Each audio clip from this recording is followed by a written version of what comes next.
नमस्कार. आज आपल्या आयडीटी एज्युकेशन्सच्या या पॉडकास्ट इव्हेंटमध्ये इंटिरियर डिझाइन क्षेत्रातील अतिशय मोठं असं नाव हर्षल क्षत्रिय सर, जे प्रमुख आर्किटेक्ट आहेत आणि त्यांची फर्म आहे क्षत्रिय आर्किटेक्ट्स फर्म इन नाशिक. जे आज आपल्या पॉडकास्टच्या माध्यमातून आपल्या इंटिरियर डिझायनिंगच्या विद्यार्थ्यांना व एवढंच नाही, तर इंटिरियर डिझायनिंग क्षेत्रात काम करणाऱ्या सर्व मान्यवरांना खूप सुंदर असं मार्गदर्शन देणार आहेत. Sir, thank so much. तुम्ही थँक यू आमच्या व्हेरी या मच. इव्हेंटमध्ये आलात, आमच्या या इव्हेंटसाठी अप्रोच झालात. त्याबद्दल मनापासून आयडीटी एज्युकेशन्सकडनं तुमचे आभार. थँक सर, माझा पहिला प्रश्न असा आहे, की ज्यावेळेस तुम्ही इंटिरियर डिझायनिंग क्षेत्रात आले किंवा ज्यावेळेस तुम्ही इंटिरियर डिझाइन क्षेत्रात तुमच्या करिअरची सुरुवात केली किंवा एज्युकेशनची सुरुवात केली, त्या काळात तुम्ही हा डिसिजन कसा घेतला? त्या काळात तुम्हाला याची प्रेरणा कुठून मिळाली? ॲक्चुअली पास आउट झाल्यानंतर सगळ्यात पहिले तर जॉब वगैरे झालेला. ज्यावेळेस प्रॅक्टिस सुरू केलेली मी, त्यावेळेस त्या काळामध्ये एखादा 1 आर-केचा पण प्रोजेक्ट मिळवणं खूप मोठा टास्क होता आमच्यासाठी. सो पहिला जो प्रोजेक्ट मला मिळाला होता, तो छोटाच प्रोजेक्ट होता. अगदी म्हणजे त्या गोष्टीमध्ये त्यांना फक्त एका रूमचंच काम करायचं होतं. पूर्ण फ्लॅटचं पण नव्हतं करायचं. पण ते करताना सुद्धा मला इतके चॅलेंजेस अनुभवायला मिळाले, की हळू-हळू मग मला माझे सीनियर्स वगैरे होते त्यांच्याकडून मी गाईडन्स घेतलं, की काय करता येईल, कसं करता येईल. कारण त्यावेळेस ओळखी नसतात, काही नसतं. आपले वेंडर्स कुणाकडे जायचं, काय करायचं, कारपेंटर कुठून आणायचा, बरोबर. इथपर्यंत काहीच माहीत नसतं. त्यावेळेस जे आपले सीनियर्स असतात, ते माझ्यासाठी तरी माझे सीनियर्स जे होते ते मला खूप जास्त प्रेरणास्थानी राहिलेले आहेत. जे त्यांनी मला मदत केली आणि खूप साऱ्या गोष्टी सांगितल्या, शिकवल्या आणि मग हळू ही लाईफ लाँग प्रोसेस आहे. अजूनही आम्ही शिकतच आहोत येस. आणि रोज एक नवीन अ, गोष्ट शिकायला मिळते प्रत्येक ह्याच्यातून. नक्कीच सर, या प्रवासातला तुमचा एक्सपिरियन्स अतिशय दांडगा आहे, अतिशय मोठा आहे. आमच्या आयडीटी एज्युकेशनच्या इंटिरियर डिझायनिंगच्या विद्यार्थ्यांना तुम्ही इंटिरियर डिझायनिंगमध्ये यश मिळवणं म्हणजे काय? तुमच्या भाषेत तुम्ही थोडं सांगा सर. यश मीन्स आता तो सक्सेस हे माझ्यासाठी क्लायंट सॅटिस्फॅक्शन आणि सेल्फ सॅटिस्फॅक्शन. मी एखादा प्रोजेक्ट करतोय, तो प्रोजेक्ट कंप्लीट झाल्यानंतर क्लायंट सॅटिस्फाईड आहे का? आणि त्या प्रोजेक्टकडे मी बघितल्यानंतर मला स्वतःला त्याचा अभिमान वाटतोय का? बाकी मित्र तर म्हणणारच आहेत, "अरे, खूप छान केलं, मस्त केलं, असं केलं, तसं केलं." पण त्या प्रोजेक्टनी क्लायंट किती खुश आहे. समजा तुम्ही एखाद्या दुकानाचं किंवा एखाद्या शोरूमचं काम करताय, ते शोरूम किती सक्सेसफुली रन होतंय. एखादं घर करताय, त्या घरामध्ये किती मिनिमलिस्टिक प्रमाणे तुम्ही सगळं डिझाइन बसवलेलं आहे आणि त्याची फंक्शनॅलिटी किती व्यवस्थित चालतीये. हे जेव्हा तुम्हाला क्लायंट नंतर फोन नाही करत ना, त्याच्यावरून समजून घ्यायचं, की ते व्यवस्थित त्यांच्या ह्याच्यामध्ये त्यांच्या फंक्शन्स सगळे झालेलं नाही. होत आहेत. होत आहेत. बरोबर. नक्कीच सर. ज्यावेळेस इंटिरियर डिझायनर विद्यार्थी घडत असतो किंवा आता आमचे बरेचसे विद्यार्थी हे पास आउट पण होणार आहेत. तर यावेळेस site visit, market survey, material knowledge घेणं हं, हं. हे कितीपत महत्त्वाचं आहे आणि त्यांनी ते कसं केलं पाहिजे? ह्या 3 गोष्टी साइट व्हिजिट, मार्केट रिसर्च आणि मटेरियलचं जे नॉलेज असतं, ह्या माझ्यासाठी एखाद्या पदार्थासारखं आहे. जसा चहा बनवतो. येस. चहासाठी चहा, आपलं दूध, पाणी आणि साखर. याच्यातली एक गोष्ट नाही टाकली, चहा चांगला नाही लागणार. सो साइट व्हिजिट सगळ्यात महत्त्वाचं का? कारण मी जेव्हा ड्रॉइंग करतो, माझ्या AutoCADवर ड्रॉइंग असताना एखादी लाईन टाकलेली असते, एखादी वॉल दाखवलेली असते. मी साइटवर गेल्यानंतर ती वॉल तिथे नाहीच आहे. बरोबर. हे साइटवर गेल्यावर कळणार आहे. हिडन बीम असतात. म्हणजे बारीक-बारीक खूप गोष्टी असतात, ज्या साइटवर गेल्यानंतर तुम्हाला कळतं, की अरे हे आपण ड्रॉइंगमध्ये आहे किंवा बिल्डरकडून एखादं ड्रॉइंग आलेलं असतं, एखाद्या आर्किटेक्टकडून ड्रॉइंग आलेलं असतं. हे आहे, पण तिथे साइटवर त्या गोष्टी नाहीच आहेत. सो ते आपल्याला खूप बारकाईने बघावं लागतं. दुसरी गोष्ट म्हणजे मार्केट रिसर्च. मार्केट रिसर्च महत्त्वाचा याच्यासाठी आहे, की तुम्ही क्लायंटला डिझाइन बनवून दिल्यानंतर सगळं 3D वगैरे दाखवता. क्लायंट म्हणतो, "खूप मस्त झालं. बजेट काय जाईल हो सर?"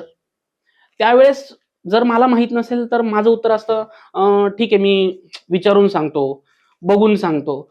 इथेच तुमचा क्लायंट 50% तोडला गेला. बरोबर. कारण क्लायंटला तुम्ही खूप छान सजवून देताय, पण क्लायंटला पैसे द्यायचे आहेत. पैसे भरणारा तो माणूस आहे. सो तुमचा जर मार्केट स्टडी असेल, की कुठलं गोष्ट, कुठली मटेरियल किती रुपयापर्यंत जातं, काय रेट चालू आहेत, कुठल्या गोष्टीचं प्रत्येक म्हणजे मजुरीपासून सगळ्या गोष्टी, तर ते जर तुम्हाला माहिती असलं, तुम्ही क्विक बजेट त्याला देऊ शकता, की बरोबर. अराउंड सर तुम्हाला एवढं-एवढं बजेट जाईल. तिसरं म्हणजे मटेरियलचे नॉलेज. मटेरियलचं नॉलेज असणं इंटिरियर डिझाइनमध्ये जास्त महत्त्वाचं असं आहे, की कुठल्या मटेरियलवर कुठलं मटेरियल लावल्यानंतर ते लाईफ लाँग राहील, त्याची लाईफ वाढेल. कशावर काहीही लावून नाही चालत. फ्लॅट सरफेस आहे तिथे मी जर लॅमिनेट तुमचा हे देऊन टाकला, खरबुडा लॅमिनेट देऊन टाकला, काही टेक्स्चर लॅमिनेट देऊन टाकला, तो त्यांचा 1.5 महिन्यामध्ये काळा पडणार आहे पुसून-पुसून.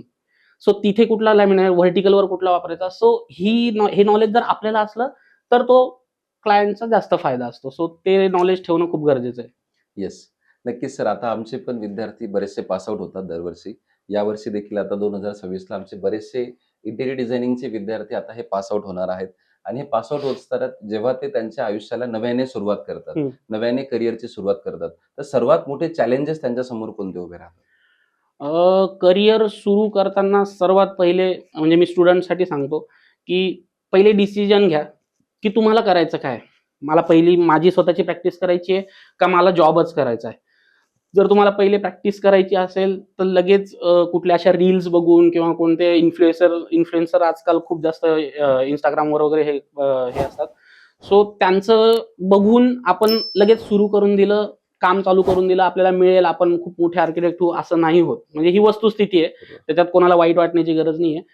आपल्या त्याच्यासाठी पहिले नॉलेज घ्यावं लागतं मार्केटमध्ये काय चालू आहे. कारण आपण जे कॉलेजमध्ये शिकलेलो आहे, ते बाहेर लागू किती होतं? कॉलेजमध्ये आपल्याला टेक्निक्स शिकवल्या जातात. कॉलेजमध्ये आपल्याला बाहेर सस्टेन कसं करायचं हे नाही शिकवलं जात. आणि जेव्हा बाहेर पडतो आपण, त्यावेळेस आपल्याला कळतं की दलदल किती मोठी आहे आणि किती मोठे-मोठे मासे याच्यामध्ये आहेत.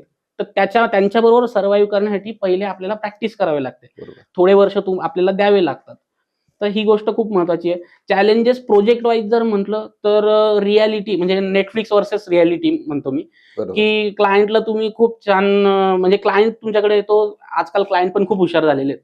ते तुमच्याकडे Pinterestवरून हे करतात आणि तुम्हाला येऊन फोटो दाखवतात. "सर मला असं-असं बनवायचंय." त्यांची इमेज असते ताजमहालची, बजेट असतं रो हाऊसचं. सो ते ते जे आहे ना, तो जो गॅप आहे ना रिॲलिटी व्हर्सेस बरोबर. याचा, तो गॅप त्यांना समजावून सांगणं खूप गरजेचं आहे. अशा भरपूर गोष्टी आहेत. टाईम मॅनेजमेंट असतं, लर्निंग कर्व्ह आहे त्याच्यामध्ये. लर्निंग कर्व्ह मीन्स प्रत्येक साइट वेगळं काहीतरी शिकवते आपल्याला. असं काहीच नाही, की ह्या साइटवर एवढं काम केलं, आता मला सगळं समजलं. आणि दुसरी गोष्ट लर्निंग कर्व्हमध्ये सगळ्यात महत्त्वाचा पॉइंट, की कोणालाच प्रश्न विचारायला घाबरू नका, की मी आर्किटेक्ट आहे, मी हे याला विचारलं, तर हा समोरचा व्यक्ती माझा काय विचार करेल? येस.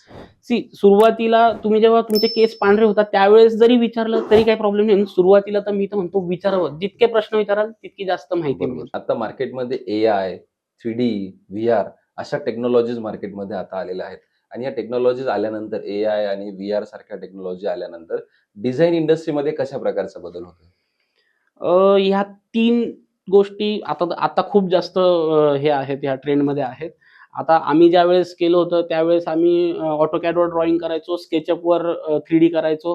त्यावेळेस आम्हाला हे सुद्धा यायचं नाही, जे V-Ray होतं, Enscape होतं, हे पण आम्हाला यायचे नाही. आम्ही SketchUpचे व्ह्यूज दाखवायचो.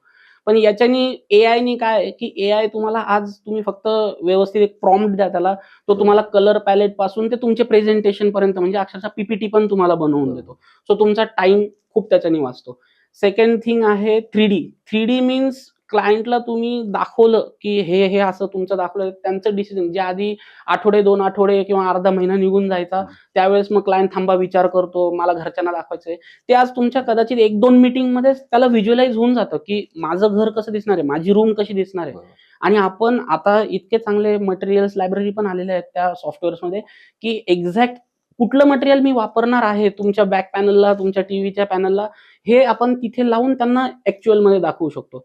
आणि व्हीआर खूप जास्त ट्रान्सफॉर्म करणार आहे या इंडस्ट्रीला. कारण व्हीआरमध्ये ॲक्चुअलमध्ये माझ्या ह्युमन स्केलला मला दिसतंय सगळं, रिअल स्केल. की मी उभा आहे त्या रूममध्ये आणि मी फिरू शकतोय माझ्या पूर्ण घरामध्ये, की माझं किचन कसं दिसतंय, माझं बेडरूम कसं दिसतंय, माझा पॅसेज कसा केलेला आहे, फॉल सिलिंग्स कशा केलेला आहे. सो माणसाला कसं आहे, एक व्हिज्युअल रिप्रेझेंटेशन माणसाचं जर क्लिअर झालं, तर त्यांना डिसिजन घ्यायला खूप पटकन हे होतो. सो टाईम मॅनेजमेंट खूप चांगला या हिशोबाने होईल प्रोजेक्टमध्ये. नक्कीच सर. अतिशय बेधडक असं मार्गदर्शन तुम्ही विद्यार्थ्यांना केलेलं आहे. अतिशय मायक्रो वर्ड्समध्ये खूप साऱ्या मॅक्झिमाइज गोष्टी तुम्ही विद्यार्थ्यांना सांगितल्या. शेवटचा प्रश्न माझा, आमच्या आय-डी-टी एज्युकेशनसाठी आणि आमच्या आय-डी-टी एज्युकेशन्समध्ये शिकणाऱ्या इंटिरियर डिझायनिंगच्या विद्यार्थ्यांसाठी तुम्ही तुमची गोल्डन लाईन काय सांगाल? मी एक गोष्ट सांगतो, म्हणजे जी मला खूप महत्त्वाची वाटते आणि जी मी सांगत असतो सगळ्यांना, म्हणजे जे माझे जे ज्युनियर्स आहेत, जेव्हा मला भेटतात, त्यावेळेस मी त्यांना सांगत असतो. जसं मी थोड्या वेळापूर्वी बोललो, की प्रश्न विचारायला घाबरू नका, प्रश्न विचारा. आपल्याला साइटवरती किंवा आपल्या प्रोफेशनमध्ये सगळ्यात मोठ्या गोष्टी किंवा सगळ्यात मोठ्या नाही, छोट्या गोष्टी असतात, पण त्या खूप मॅटर करतात. हा शिकवणारे जे लोकं असतात, ते ना आपले टीचर असतात, ना आपला क्लायंट असतो, ना आपले मित्र असतात. साईटवर जो काम करणारा माणूस असतो ना, जो कार्पेंटर असतो, जो इलेक्ट्रिशियन असतो, जो फॉल सिलिंगवाला असतो, त्यांच्याकडून आपल्याला खूप साऱ्या गोष्टी शिकायला मिळतात. सो माझं सांगण्याचं एक वाक्य सांगायचं मला वाटतं मुलांसाठी, की ह्या लोकांनी जर तुम्हाला एखाद्या वेळेस सांगितलं, "सर ऐसा-ऐसा तुम्ही ड्रॉइंगमध्ये दाखवून दिलेलं आहे. सर ऐसा-ऐसा नहीं होगा, इससे ये प्रॉब्लेम हो जाएगा." त्यावेळेस इगो नका ठेवू, की मी आर्किटेक्ट आहे, तू मला नको शिकवू. बरोबर. तो माणूस मागच्या 20-25 वर्षापासून कार्पेंटरचं काम करतोय. बरोबर. त्याला बारकावे माहिती आहेत. बरोबर. कदाचित ते तुम्हाला नाही माहिती. तुम्हाला 2च वर्ष झालेले आहेत बरोबर. इंडस्ट्रीमध्ये येऊन. तुम्ही तिथे काम नाही करत आहे. सो ह्या लोकांनी जर एखादी गोष्ट सांगितली ना, त्यांना विचारा, की काय प्रॉब्लेम येतोय? असं केलं तर काय होईल? म्हणजे ती गोष्ट तुम्ही पुढच्या साइटमध्ये नाही करणार. Yes. सो आपल्याला एलिमिनेट करायच्या आहेत. ज्या चुका आहेत त्या एलिमिनेट करायच्या बरोबर. आहेत. त्याच्यासाठी आपल्याला त्या लोकांना धरून शिकायला पाहिजे. शिकायला पाहिजे. येस, नक्कीच खूप सुंदर असं गायडन्स आज क्षत्रिय सरांनी आपल्यासोबत शेअर केलं आहे आणि याचा फायदा नक्कीच विद्यार्थ्यांना तर होईलच, पण इंटिरियर आर्किटेक्चर फील्डमधील सुद्धा सर्व मान्यवरांना होईल. नक्कीच खूप खूप thank you sir, behalf of IDT education. Thank you. मी खूप आभार व्यक्त करतो की तुम्ही तुमचा बहुमोल वेळ या पॉडकास्टसाठी दिला.